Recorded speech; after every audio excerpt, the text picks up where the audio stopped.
Hello, friends. Welcome back. I hope you're all settled in your cozy corners because tonight, I bring to you an experience that I lived. A tale that might chill your bones and question reality. Remember, as you journey through this story with me, keep an eye out for the details, analyze the events, and in the end you tell me, was it real? Or was it just a figment of my overactive imagination? Let's begin, shall we? My story starts on a chill, late autumn evening. The year was 2022. The date, November 12th. As I recall, it was about 5:43 p.m. Yes, the oddly specific time is etched in my mind, but you'll know why as we proceed. I had just finished my daily grind at the local diner Mama's Kitchen, situated on the corner of 5th and Abernathy in Portland, Oregon.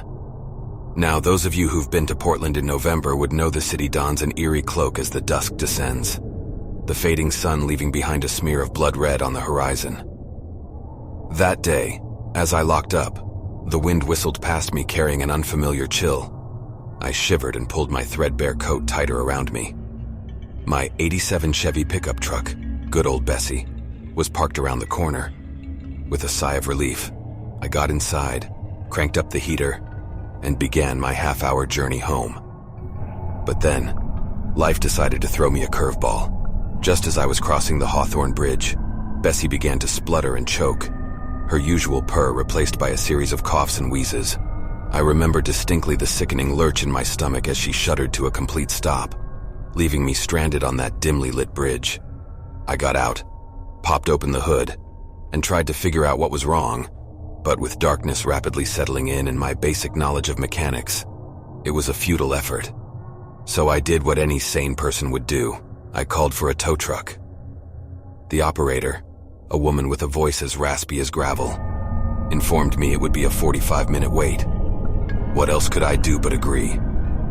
As I ended the call, the bitter cold wind howled through the bridge's steel framework, and I zipped my coat all the way up.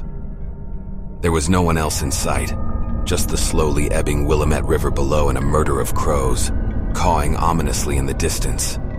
Telling you this now, I can still feel the bone-chilling cold seeping through my coat and the uneasiness that had started to creep into my mind. Little did I know then that my night was going to get much, much stranger. With the air growing colder and my teeth chattering despite the warmth of my breath, I huddled back into the relative comfort of Bessie's cabin. I decided to kill time by scrolling through my phone, its bluish glow illuminating the darkness that had wrapped itself around me. Suddenly, as I was caught up in the virtual world, a flicker of movement caught my eye from the rearview mirror. Turning around, I peered out through the frost-covered back window. In the limited visibility, I could make out a figure, a woman, it seemed, standing at the other end of the bridge. Her features were shrouded in darkness, but I could see her long flowing hair gently swaying in the breeze. She seemed to be gazing into the water, lost in thought. An odd sensation washed over me, a mix of fear, curiosity, and empathy. I couldn't quite place it. An inner voice nudged me to step out, ask if she needed help, but I was equally restrained by an inexplicable apprehension. Minutes ticked by. The silence was punctuated only by the distant, indistinct sounds of the city and the rhythmic beating of my heart. Just as I decided to finally step out, the woman began walking. And to my utter bewilderment, she wasn't walking towards the city, but to the edge of the bridge. My heart started to race. Adrenaline surged through me as I fumbled with the door handle. As I staggered out, the cold wind whipped my face. I remember yelling, "Hey, are you okay?" But she didn't respond. She kept walking, one step at a time, moving closer and closer to the edge. Panic gripped me, and I found myself sprinting towards her. "Wait, stop," I cried out, my voice echoing back at me. And then, just as she was about to take what could have been her last step, she halted. She stood there, looking down at the dark while swirling waters below. By the time I reached her, I was panting, my breath visible in the chilly night air. I didn't dare touch her, scared that the slightest contact might cause her to jump. Instead, I found myself pleading, my voice shaking. "Please, don't do this." And she turned. She turned around, and as she did, the overhead light of the bridge illuminated her face, making me catch my breath. Her eyes, bright blue, stared back at me, seemingly vacant yet holding an ocean of torment. Her face, pale as moonlight, was expressionless, contrasting sharply with her vibrant crimson lips. Something about her was oddly familiar, yet I couldn't place her. With a shaky voice, I managed to stammer, I'm here to help you. You don't have to do this." For what felt like an eternity, she merely stared at me, not uttering a word, before finally breaking the silence. "Why?" she asked, her voice barely more than a whisper. "Why do you want to help me?" Honestly, I didn't have an answer. All I could say was, because it's the right thing to do. And it was, wasn't it? Any of you would have done the same, wouldn't you? She didn't respond. She merely gazed at me with those haunting eyes. Then, to my utmost surprise, she moved away from the railing. I sighed in relief. A weight lifted off my chest. "I could use a coffee," she said, her voice sounding almost normal. Given the situation, it was an odd request, but it was a request I was more than willing to fulfill. I remember nodding eagerly. "Sure, let's get you a coffee." We walked together, away from the edge, towards the city's dimly lit skyline. As we moved further away from the bridge, I dialed the tow truck company, requested them to reach the location as soon as possible, and hung up. Portland's streets are lined with coffee shops, but at that late hour, most of them were closed. The only one open was an all-night joint, the Grindhouse, about 5 blocks away. It was a place I knew well. I often grabbed a late-night latte there after my shift. As we walked in silence, my mind raced with questions. Who was she? Why was she ready to take such a drastic step? And why did she seem so familiar? But I knew better than to bombard her with questions. So, we walked, our footsteps echoing in the empty streets. We finally reached the Grindhouse, a quaint little cafe lit with warm, golden lights. The place was empty, save for the lone barista who looked half asleep behind the counter. As we entered, he looked up, surprised, but soon got busy brewing our coffees.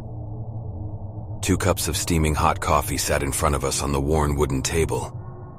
She cradled hers in her hands, staring at the dark liquid. My own cup was forgotten, my focus entirely on her. She seemed lost in thought, her vacant eyes distant. I patiently waited, not wanting to break the heavy silence. Finally, she began speaking. Her voice was soft, a stark contrast to the cold outside. "You know, I've always loved the river, always found it calming." I remember nodding, encouraging her to continue. She began to talk about herself, telling me how her life, once full of color and music, had spiraled into a dull gray. She spoke of lost love, shattered dreams, and an unbearable loneliness that was eating her away. The more she revealed, the more I realized why her face was so familiar. She was Clara Sinclair, a renowned violinist who used to play at the Arlene Schnitzer Concert Hall. I had attended one of her concerts a year ago, and her performance had been breathtaking. But tonight, the woman in front of me was a far cry from the vibrant personality I'd seen on the stage. The conversation flowed as the night wore on. She talked. I listened. Our cups were refilled, the coffee acting as a much-needed comfort for both of us. Outside, the wind howled, shaking the windows of the cafe. But inside, it was warm, the atmosphere filled with a strange camaraderie. Suddenly, my phone buzzed, the sound jarring in the quiet cafe. It was the tow truck operator, telling me they'd reached Bessie and were ready to tow her away. I excused myself, promising Clara I'd be back. When I returned to the bridge, the sight of Bessie hitched up to the tow truck was oddly comforting. The operator, a burly man named Rick, assured me he'd drop Bessie at my regular mechanic's garage. As I stood there, signing the paperwork, I couldn't help but glance at the spot where I'd found Clara. It was empty now, the events that occurred feeling almost surreal. Once done, I hopped into the tow truck, and Rick dropped me back at the cafe. When I entered, Clara was still there, sitting at the same spot. I remember the small smile that appeared on her face when she saw me, making me feel oddly relieved. By then, dawn was starting to break, casting a soft, gray light on the city. I walked Clara back to her apartment, promising her I'd check on her later. As she stepped inside, she turned to me. "Thank you," she whispered. "You've reminded me that every night, no matter how dark, is followed by a dawn. And there, my friends, ends my chilling encounter on that cold November night." Clara and we stayed in touch. She got the help she needed, and today, she's back on stage, enchanting audiences with her violin. As for me, I got a reminder that sometimes, it's the smallest acts of kindness that can make the biggest difference. So, now, I turn to you, dear friends. What do you make of this tale? Was it real, or was it merely a product of my overactive imagination? Comment your thoughts below. And remember, there's always a new dawn after a dark night.